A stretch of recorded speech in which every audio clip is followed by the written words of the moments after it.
Moses, here we go. What's happening? Here we go. They're all big fights, right? Every professional fight's a big one, but this one, it's like grown into something really big. Do you feel that as well? I think there's like a barrier you got to surpass. Like obviously Anthony Joshua had that with Charles Martin, Yeah.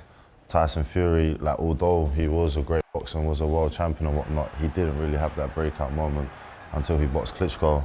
Obviously this is mine, coming at 20 years old against Whyte, so I'm ready to enter the next level. How are you handling all that? You got a good team around you, but how are you handling all the noise, all the talk? Only 20. Like someone that's 30, right? I've interviewed fighters that are 30, 40, and they talk about the pressure. I can't imagine what it's like as a 20-year-old, sort of having to deal with all the noise. And you hear it, you try and block it out, but some will always come through. I don't deal with it because there's nothing to kind of deal with, because it's like the only thing you can do is either get angry or ignore it. So I choose to keep in control of my emotions. So I just kind of ignore it. Like I'm just only on my own path. Everybody's got their own journey. Everybody's got their own thing. But like I'm not trying to compare anything. Yeah. And we was just talking about it with my coaches yesterday. It was like, you know, a lot of people put pressure because they're too worried about the outcome. I'm not worried about the outcome. I'm worried about the game plan. And then the game plan leads to the outcome. So I don't think of things that I can't control. Your opinions I can't control. Like for example, like if I go to bed today, I wake up tomorrow morning, I still got to play the Moses Itauma role. Yeah. So my feelings and my feelings and opinions of myself can't be based on what someone else thinks of me, because you don't have to play the Moses Itauma role 24/7. I do.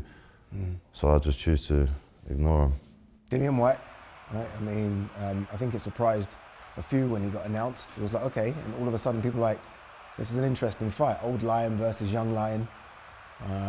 What do you make of Whyte and where he is now in his career? I think I might be boxing the best Whyte there is, because you know, this is his last chance. So I just got to kind of stop him from coming back into the division. To be honest, for a long time, the fight was made, but I didn't believe that it was going to happen because there was no talks of it. There was nothing. Like no presser. No nothing. Presser, no nothing. So I was like, am I even fighting? and obviously, I just kept chipping away, and it was actually until he reposted something of our fight, I was like, okay, cool, fight's on. Yeah. Do you get what I mean? So, don't get me wrong, I've still been training hard, but there's something different about this fight. Yeah, it looks like there's something different about him as well. Like, I feel like he's now just switched on. He's heard the noise, right? Moses is going to do this. Moses is the future king. This looks like the best physical, at least, Whyte I've seen in years. There you go. So I must get credit when I beat him, though. Indeed you will. Indeed you will. What about, you know when I say the noise, the outside noise, what about the noise where we've crowned you the king already? I've been accused of doing that. I've said like, Moses is the future, right? And we've only had 12 fights. And I'm like, no, he's going to... What about that noise? How do you silence that noise? Because that's positive noise, but at the same time, it's, again, putting pressure on you. Maybe I need to shut up. Maybe. I don't know, I just don't pay attention to it. Honestly, like, I think a lot of people's problem is they're asking for opinions of people that don't really matter. Like, when I turn up to training, the only people that ask for their opinions are my coaches, Ben, Lee, Barry. Apart from that, they don't really matter. So I'm not gonna waste time sit there thinking about what people think. And like, obviously it's nice hearing the praise, but you usually lot do it because it's a job to do it. Yeah. You usually have to talk about it. So I genuinely believe it though. When I say it, I believe it. I understand, but it's like, for example, if I hear people just saying stuff for saying the sake of saying stuff, I know that there's only certain amount of things you can talk about, but obviously you need to explain more. And that's not explaining for me, that's explaining for the general public, so it's not for my ears to listen to. So that's why I choose to ignore it. With this pressure thing, like, if I'll be honest, I do hate it. Yeah. I do hate it because Had you have done this interview with me 2 weeks ago, you would have saw me bruised up, black eye, busted hands, everything. Like, training camps are tough. Just so I can go into a fight, and let's say I knocked Dillian Whyte out in the first round, you was always gonna do that. But you lot don't see the hard training I can do. Like, if I didn't train hard for this fight, and I'll go in there, it's like, no matter what I do, I've always not got the credit. Yeah, we only see the tip of the iceberg. Exactly. We don't see everything else beneath the water. Exactly. And like, for example, it's like, if I go in there and I knock Dillian Whyte out in the first 2 rounds, but Moses was gonna do that. If I go the distance, it's like, maybe Moses ain't what we think he is. If I lose the fight, Dillian Whyte was always better. Yeah, we're very fickle. So yeah, exactly. So how am I supposed to react to these comments?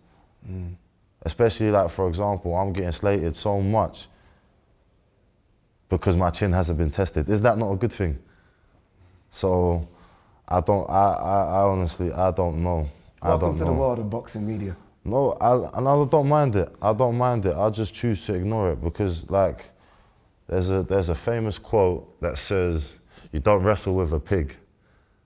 And the reason why you don't wrestle in the pit with a pig is because you end up covered in shit and they like it.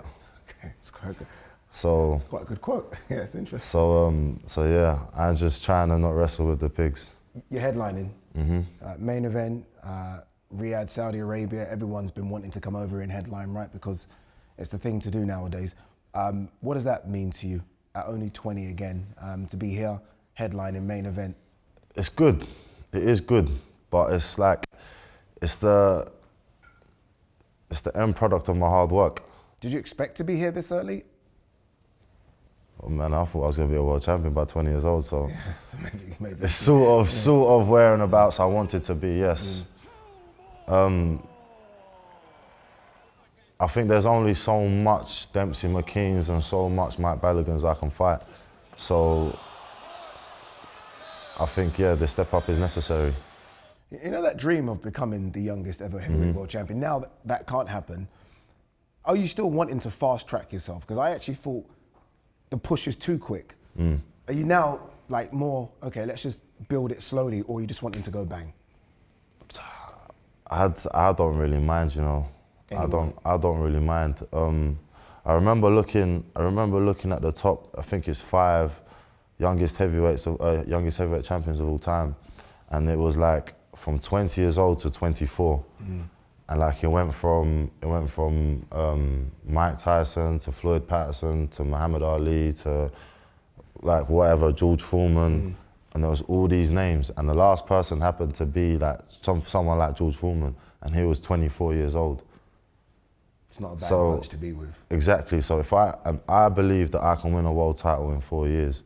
If I'm amongst them names, it's still a great achievement. Like, I'm not going to lie. When I said that when I wanted to achieve the Mike Tyson record, I know in like the first 2 or 3 months of turning professional, that's not down to me. Yeah. That is just not down to me. That's down to my promoters. That's down to my team. That's down to like the boxing world, and even sometimes down to the fans. If the fans want to see a fight, normally the fight does happen. So, so I just realised it's not down to me, but subconsciously, I said to myself that I'm gonna aim to achieve this. And if I don't achieve it, I'm gonna be somewhere in and amongst that mix. Now look where we are. I'm boxing Dillian Whyte on the same age as what I thought I was gonna beat the Mike Tyson record. Didn't beat it, but it brought me to this position. I was watching Dillian Whyte versus Chisora 1 the other day, because I feel like physically he looks almost the same as that. You would have been, I think, first year of secondary school. Maybe. When that fight happened. I mean, why are you laughing, Dad? Why are you laughing? It's true, it would have been first year. It would have been 11 or something. You know what's even worse? When Dillian Whyte boxed Anthony Joshua, that's when I started boxing. That's crazy. A couple months before that. You're basically now going to start picking off guys that you would have been watching growing up. That must be strange getting into the ring. It's a blessing, man. Final one. When you think of that dream fight, not the opponent, where is the dream fight? You know, when you like, is it Wembley? Is it Tottenham? Is it Madison Square Garden? Do you have like a vision of where that place is? No, it's gonna sound quite strange, but like growing up, I just knew I wanted to be a boxer. It wasn't like a sort of thing where it's like, I want to sell at Wembley. I just wanted to box. I wanted to have that lifestyle of being a boxer. I like the respect of being a boxer. So I just wanted to be a boxer, and I'm being it now.